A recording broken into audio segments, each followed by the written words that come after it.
চার বোন ভাই ব্যস্ত সদাই। কবি ভবানীপ্রসাদ মজুমদার।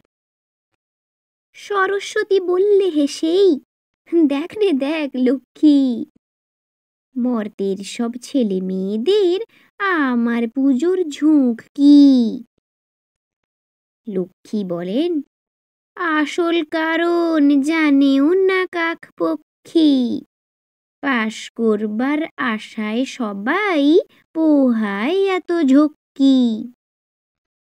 মর্তে এলেই লক্ষ্মী সুরো ধরে আজব বায়না, যতই বোঝান দুর্গা তবু মানতে ওরা চায় না।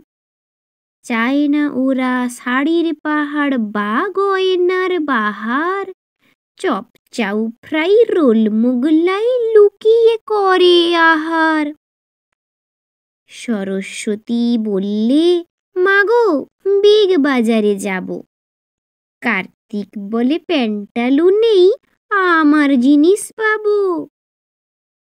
গণেশ বলে, বারমুডা চাই, কোথায় পাবো কে তো। লক্ষ্মী বলে, কিনবো টুপার্ট, অ্যাড্রেসটা দে তো। পুজোর কদিন চলল ওদের কেনাকাটার বহর।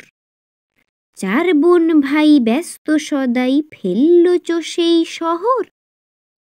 এই সব ড্রেস মেটেরিয়ালস স্বর্গে নিয়ে গিয়ে নতুন ফ্যাশন করবে শুরু, সব যাবে চমকিয়ে। নমস্কার।